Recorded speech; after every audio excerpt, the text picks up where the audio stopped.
Hi, and welcome to Experience Points by University XP. On Experience Points, we explore different ways we can learn from games. I'm your host Dave Ang from Games-Based Learning by University XP. Find out more at universityxp.com.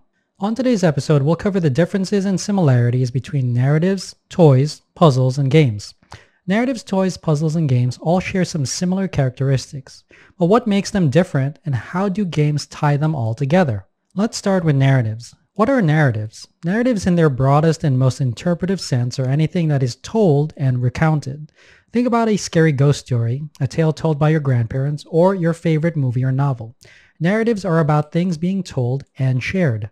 This means that narratives are meant to represent their environment. In a way, they are part of the environment as the presenter or storyteller is present in order to share the anecdote. Historically, that meant that the storyteller shared the narrative during live theater or performance art. But with modern film and television, we can now record the narrative far in advance of when we plan to share it. Meaning is part of the framework that gives narratives and stories longevity. Meaning is established as part of the whole narrative and as part of the experience.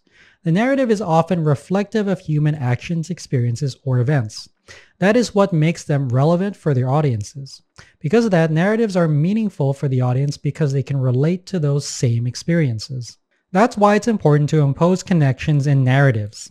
Narratives cannot connect on their own. They are a piece of media, something that is shared, but the connections to their audience is what makes them unique. The audience may not have any interesting choices to make with narratives, but they can at least claim a connection to the story. Now let's cover toys. Compared to narratives, toys possess a completely different meaning. Unlike narratives, where the only meaningful choice are to listen or not to listen, toys offer the user complete agency. They can use it, manipulate it, or play with it. A toy is any plaything that is often used by a child and was created for that purpose. Toys are objects that humanity has created and used throughout time. They are artifacts of how we've come to engage and change our world through the actions of young minds.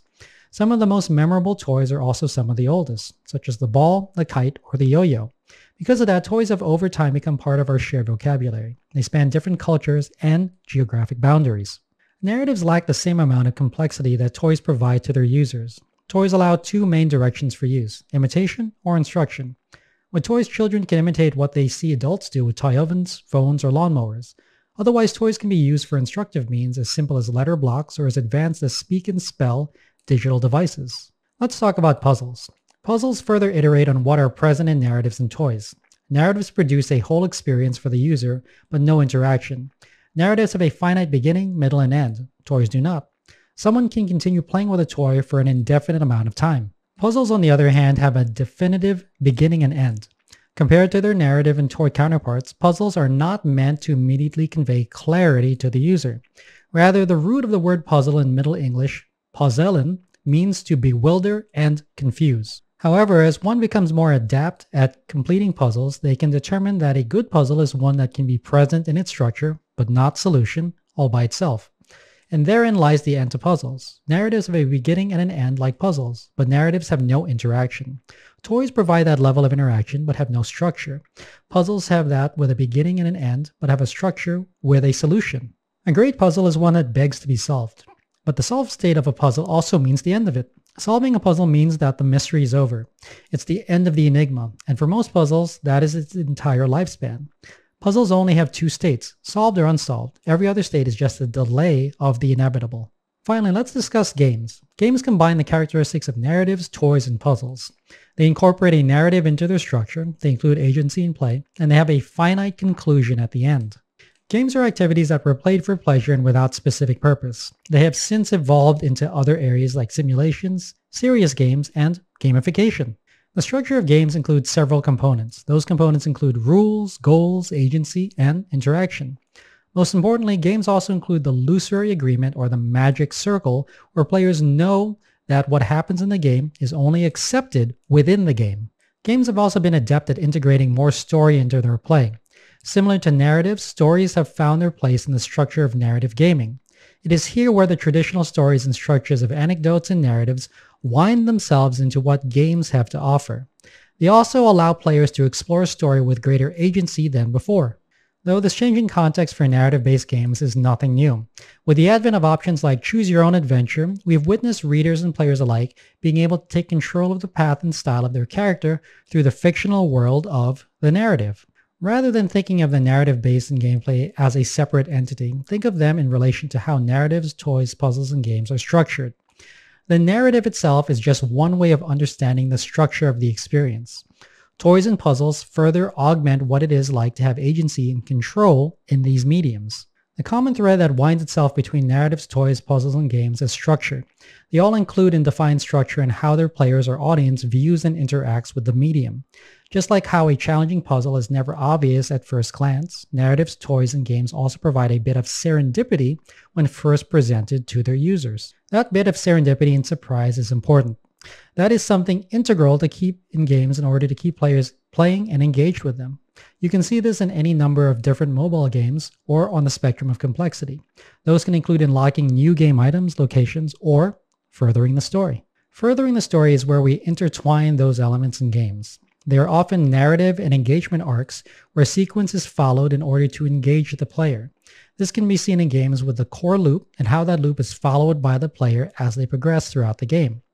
Likewise, narratives have a similar arc through setup, conflict, development, and resolution. However, unlike narratives, games provide players with the agency to change the outcome. That means that games augment the traditional narrative and concept of the arc.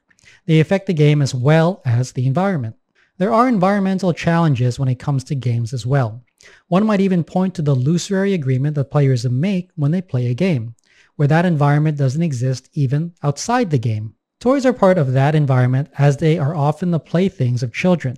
Toys are part of their cultural experience. That experience can be shaped, molded, and influenced by their play, as well as through influence from their caretakers, parents, etc. The concept that toys share most in common with the game's environment is that they must be voluntarily played with. Toys, like games, cannot be forced onto players. And that agreement works out well for games, toys, and players alike. When playing and when gaming, the individual can escape from the real world even for just a moment. But this escapism doesn't have to always mean detachment. Puzzles are highly involved activities where good ones are designed to teach the player, but they often lack a viewpoint or narrative that is often included in games. We don't see puzzles the same way that we see narrative storytelling or narrative games where we experience the narrator's values, beliefs, and other underlying motivations. Narrative games can do this through specific structures and mechanics like characters, emotions, and plots. While these are structures that are immediately immanent in narratives, that is not always the case for games. Narrative games, on the other hand, need to accomplish all of that and more in a way that is playful, engaging, and intrinsically fun. This intrinsic fun is the greatest driving factor in developing meaning for activities in toys, puzzles, and games. Puzzles are activities that evoke a feeling of mystery and drive for the player's desire to learn and explore more about them. This meaningful emotional connection can also be seen in narratives where characters represent both the audience and the players in a make-believe world, a place where the audience can see themselves from the character's perspective. Giving the player the agency to make decisions and reap the benefits from them is part of what makes games so engaging. These decisions are incentivized by giving the player the ability to find out what will happen next. This is especially true when following a narrative philosophy as the audience is trying to figure out what will happen next. In narratives, that can be the case for a while before the audience actually finds out what happens next. But that will only be a surprise for a limited amount of time, as anyone who has experienced the narrative already knows what happens next. Puzzles are the same way the first time they are completed. To the player, they are unique, but for the designer and past players, they have already been solved. Out of narratives, puzzles, and toys, only games provide a true, unequal, and unknown outcome to players. It's the game's interactive elements that can take on aspects from narratives and toys that makes them so engaging. The game scenarios and the decision and agency afforded to players is what makes it so that the participant is left continually guessing. It is the feeling of control that makes it so that narrative-based games allow the player to discover predetermined paths as well as the outcomes of themselves in the process. With narratives, toys, puzzles, and games, there are a nearly limitless variety of different interactions that players and audiences can pursue in their consumption of them. They can even be combined to provide players with experiences that were not previously available. We see them in narrative-based games, escape the rooms, construction-based toys, and other mediums yet to be explored. Narratives continue to play a strong role in shaping how humans consume different mediums. The divulgence of patterns, themes, ideas, and concepts permeates toys, puzzles, and games alike. This means that incorporating a narrative basis into design can still provide great outcomes for audiences and players. Yet the chance involved in games remains one of its most defining characteristics. While narratives still possess the predefined and determined path, games still leave the outcome for that to the players.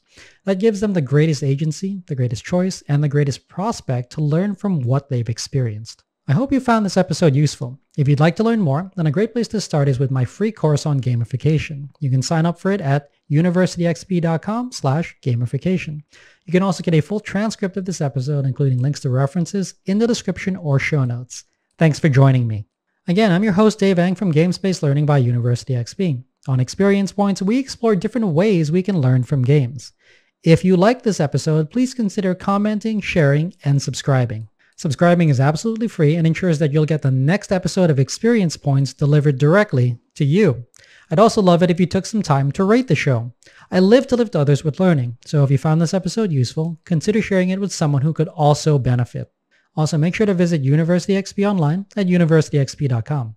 University XP is also on Twitter at university_XP and on Facebook as University XP. Also, please feel free to email me anytime. My email address is dave@universityxp.com. Game on!